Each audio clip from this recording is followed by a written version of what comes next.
28 years old from Singapore. He came to GLOJAS for the SMART FUE technique, and we have extracted 2000 grafts from the donor area to fill up the ball area to increase the density.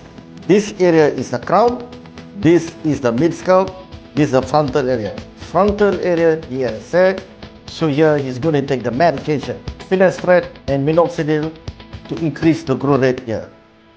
This is the area that we have planted 2000 grafts. This is the crown, it's already been filled up, and the mid-scalp increase the density.